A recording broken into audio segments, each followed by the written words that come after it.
හරි ඔයාගේ ස්ටාර්ට් එක බිල්ඩ් අප් කරන්නේ කොහොමද කියන වීඩියෝ සීරීස් එකේ තුන්වෙනි වීඩියෝ එක තමයි කොහොමද ඔයාලගේ ෆස්ට් 10 යූසර්ස්ලා ගන්නෙ.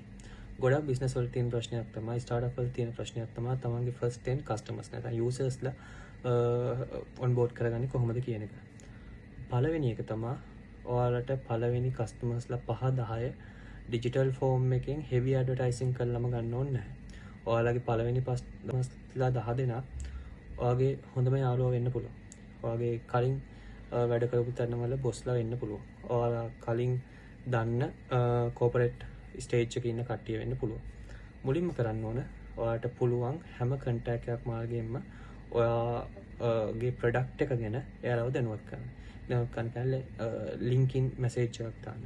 ඔයා දන්නේ නැති වුණත් කවුරු හරි ඔයාගේ ටාගට් මාකට් එකේ ටාගට් ඔඩියන්ස් එකේ ඉන්න කෙනෙක් ලින්කින් එකේ ඉන්නවා නම් පොලයිට්ලි මැසේජ් එකක් දාලාගෙන මේ වගේ ප්‍රොඩක්ට් එකක් තියෙනවා. ඔයාලා කැමති නම් මේක රෙජිස්ටර් වෙන්න අපේ ෆ්‍රී ට්‍රයල් තියෙනවා, early bird offers තියෙනවා. ඒ වගේ hooks use කරන්න පුළුවන්. ඒ මොනවා වුණත් ඔයාලගේ පළවෙනි කස්ටමර් 10 තමයි ඔයාලගේ ස්ටාර්ට් එකේ ෆවුන්ඩේෂන් එක. මොකද එයාලා බිල්ඩ් අප් කරන good word of mouth එක ඒ වගේ දේවල් වලින් තමයි ඔයාගේ බිස්නස් එක ඉස්සරහට යන්නේ.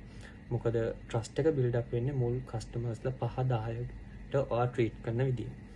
මොකද එයාලා තමයි next කස්ටමර්ස්ලා 100-200 ගේන්න ෆවුන්ඩේෂන් එක හදන්නේ. ඔයාලගේ existing friendsලා නැත්නම් coworkersලා ex coworkersලා LinkedIn එකේ connection එක හැමෝටම කතා කරලා ඔයා එතනින් නවතින්න ඕනේ නැහැ. ඔයාලා තව step එකකට යන්න පුළුවන්. එකක් හිතන්න ඔයාගේ product එක LMS base මොකක් හරි tech product එකක් එහෙම කියලා. එහෙමනම් ඔයාලට කරන්න පුළුවන් මේ product එකේ features ටික record කරලා social media දාන්න, Reddit දාන්න, LinkedIn දාන්න. ගොඩක් අය ලංකාවේ ගොඩක් underrated වෙන platform දෙකක් තමයි Reddit and LinkedIn. ඒත් නැත්නම් post කීපයක් දාලා ඔයාලට පුළුවන් awareness එක build up කරන්න. ඔයාගේ goal එක viral යන එක නෙවෙයි, conversation එකක් build up කරන එක. ඒක මතක තියාගන්න. ඒ කියන්නේ හැම වෙලේම තමන්ගේ product එක ගැන පොඩි tips back end එකේ වැඩ කරන්නේ කොහොමද නැත්නම් මොනවා හරි දෙයක් spread කරන්න initially